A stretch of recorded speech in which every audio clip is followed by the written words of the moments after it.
जब शुरू की। जय श्री राम मित्रों, ग्राम्य आयुर्वेद भवन में आप सभी का स्वागत है।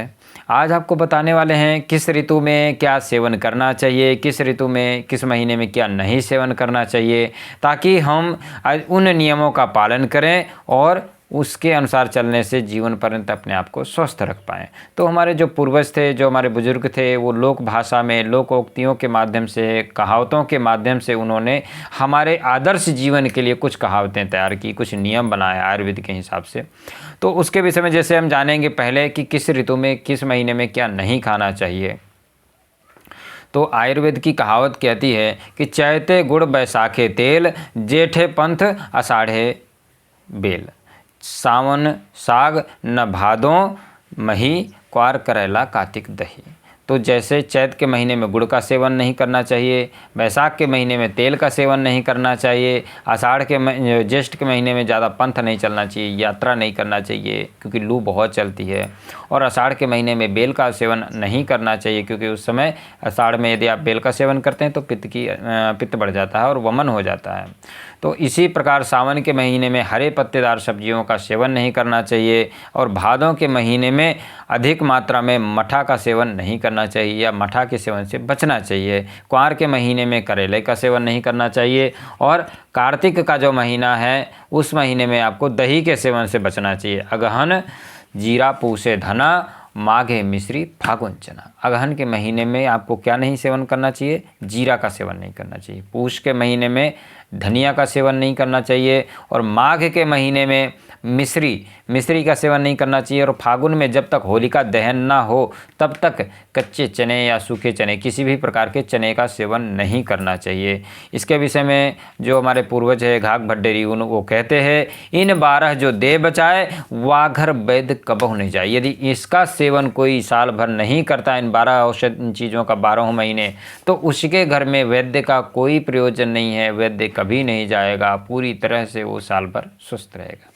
इसी तरह किन किन चीज़ों का सेवन करने से हम साल भर स्वस्थ रहेंगे, साल भर निरोगी रहेंगे, उसके विषय में भी कहा गया है। सावन हर्रे भादों चीता, क्वार मास गुड़ खाए उमीता।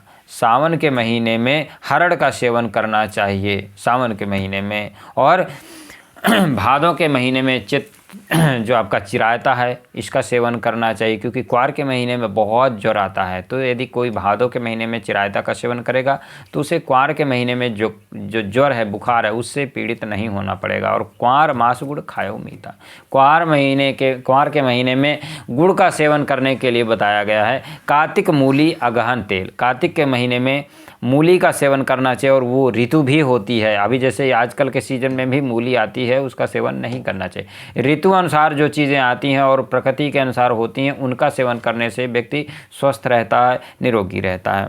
ठीक है। पूष कार्तिक मूली अगहन तेल, पूष में करो दूध से मेल। पूष के महीने में खूब दूध का सेवन करना चाहिए, दूध का सेवन बहुत अच्छे तरह से करना चाहिए। इसके बाद आपका माघ मास घी खिचड़ी खाए। माघ के महीने में घी खिचड़ी का सेवन करना चाहिए, कम से कम एक टाइम तो करना ही चाहिए। माघ मास घी खिचड़ी खाए, और फागुन उठ के प्रात नहाए। फागुन के महीने में सवेरे सवेरे जगना चाहिए, ब्रह्म मुहूर्त में स्नान करना चाहिए। और चैत मास में नीम सेवती, चैत के महीने में नीम का सेवन करना चाहिए ताकि साल भर हम निरोगी रहें। और बैसाख में खाए बासमती, बैसाख के महीने बासमती के चावलों का सेवन करना चाहिए।